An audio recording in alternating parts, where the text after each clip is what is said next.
Iya, Assalamualaikum warahmatullahi wabarakatuh. Kami dari kelompok 2D Wah, akan melakukan diskusi tentang pendidikan politik.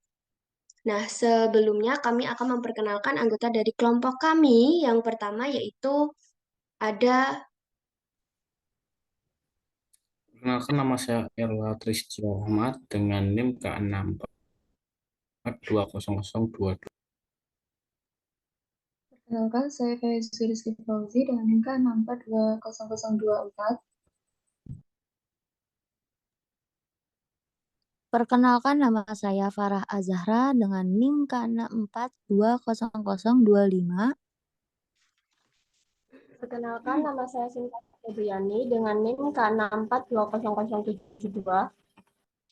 dan saya sendiri yaitu Suselawati dengan NIM K64200074. Di sini saya sebagai moderator akan memandu jalannya diskusi pada pagi hari ini. Baiklah, langsung saja eh, pada diskusi yang berjudul Pendidikan Politik yang dilakukan oleh Kesbang Pol Cilegon dengan judul Perempuan Diajak Terlibat Aktif dalam Proses Demokrasi dan Libatkan Milenial. Langsung saja kita akan membahas tentang arti atau definisi dari pendidikan politik yang itu sendiri. Jadi, apa sih itu pendidikan politik? Nah, di sini pendidikan politik itu diartikan sebagai usaha atau upaya berupa bimbingan atau pembinaan yang secara disengaja dan sistematis dalam peningkatan pengetahuan politik sehingga dapat mencintai dan memiliki keterikatan yang tinggi terhadap bangsa dan negara untuk menghayati nilai-nilai yang terkandung dalam sistem politik agar mampu berpartisipasi dan bertanggung jawab dalam mencapai tujuan politik. Kemudian, pendidikan politik ini tidak semerta-merta hadir begitu saja, tapi juga diatur di dalam regulasi. Di antaranya ada Permendagri nomor 36 tahun 2010, ada Permendagri 29 tahun 2011, ada juga Permendagri 38 tahun 2011, kemudian ada Permendagri nomor 71 tahun 2012, dan selanjutnya ada Inpres nomor 12 tahun em, 1982.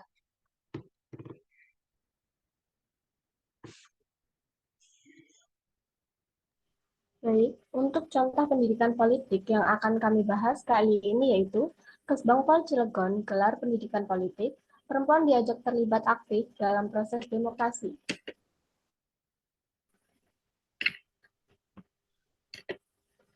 Untuk tujuan dari pendidikan politik yang dilakukan oleh Kesbangpol Cilegon ini adalah untuk membangun kesadaran dan pemikiran yang kritis bagi perempuan Kota Cilegon agar mau berpartisipasi dalam proses demokrasi, baik sebagai pemilih, peserta pemilu maupun menjadi penyelenggara pemilu.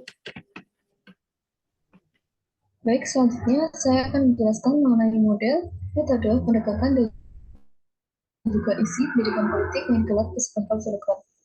Yang pertama, model yaitu menggunakan model diskusi.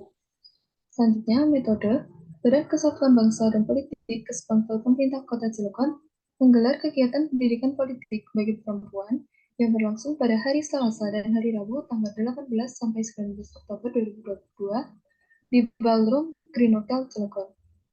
Kesbangpol menghadirkan sejumlah narasumber, yakni Wali Kota Cilegon, Wakil Wali Kota Cilegon, Sekretaris Daerah, Akademisi Universitas Bina Bangsa Seram, Wakil Ketua DPRD Cilegon, pejabat Kementerian Dalam Negeri, serta dari Badan Kesbangpol Cilegon itu sendiri.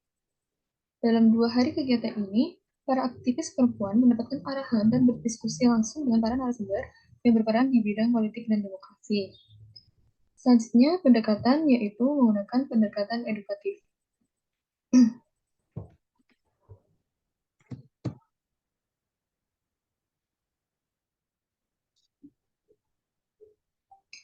Nah, adapun isi dari pendidikan politik yang digelar oleh Kesbangpol Cilegon yaitu meningkatkan partisipasi perempuan dalam politik, memberikan pemahaman tentang politik perempuan, serta mengajak para perempuan mau terlibat dalam politik, yang mana tidak hanya sebatas berkegiatan pada momen-momen politik saja, tetapi bagaimana perempuan itu bisa kemudian berperan aktif dalam kegiatan partai politik, mengedukasi masyarakat, dan kemudian bisa berperan melalui keikutsertaan perempuan dan DPRD Cilegon.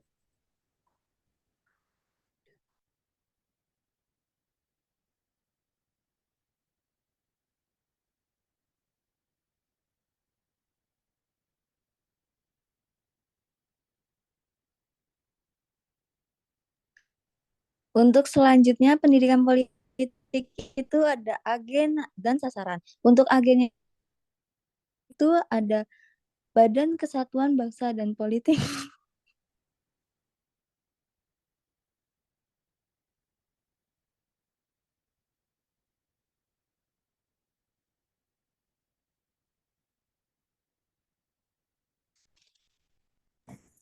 Bisa dilanjut, Mbak Ara? Iya, iya.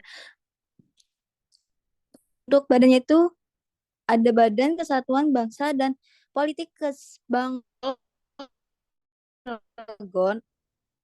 Untuk sasarannya itu ada perempuan Kota Cilegon.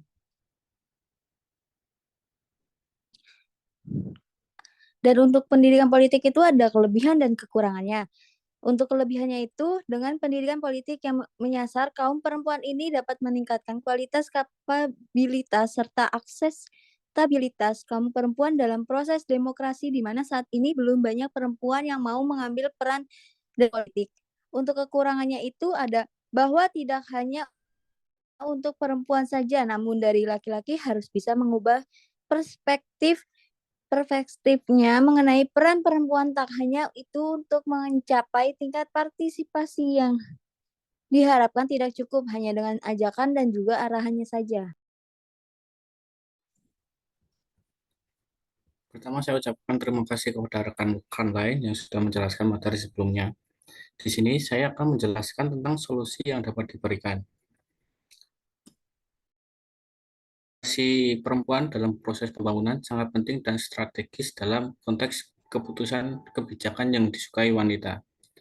Asumsinya begini, bahwa perempuan sebagai anggota masyarakat pada dasarnya memiliki kesempatan yang sama dan kesempatan untuk berpartisipasi dalam setiap tahap perkembangan. Karena perempuan juga subjek pembangunan. Namun, ada banyak kendala dan hambatan untuk mendorong perempuan untuk berpartisipasi secara aktif. Kita ambil contoh yaitu kendala internal maupun eksternal. Di sini, internal yang berkaitan dengan pribadi atau individu perempuan itu sendiri, yaitu dalam artian aspek psikologis atau kepribadian dari perempuan itu. Sedangkan eksternal di sini dikaitkan dengan hal-hal yang di luar dari perempuan itu sendiri, yaitu struktural dan kultural. Dengan demikian, solusi ini juga bervariasi dari internal dan eksternal juga, seperti meningkatkan pembangunan kapasitas bagi perempuan dan sosialisasi serta edukasi mengenai konsep gender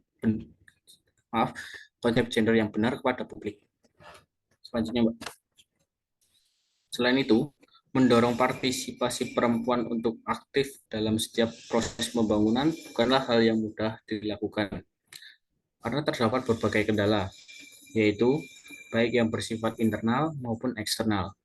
Akan tetapi perlu diingat bahwa semakin banyak perempuan yang berpartisipasi aktif dalam proses pembangunan, maka kepentingan dan kebutuhan perempuan akan semakin mudah direalisasikan.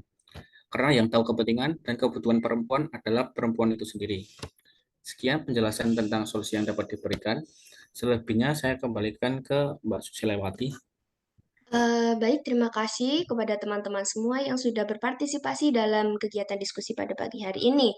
Oleh karena itu, kegiatan diskusi pada hari ini kita cukupkan saja, dan saya undur diri sebagai moderator. Saya akhiri. Wassalamualaikum warahmatullahi wabarakatuh. Waalaikumsalam warahmatullahi wabarakatuh. Waalaikumsalam warahmatullahi wabarakatuh.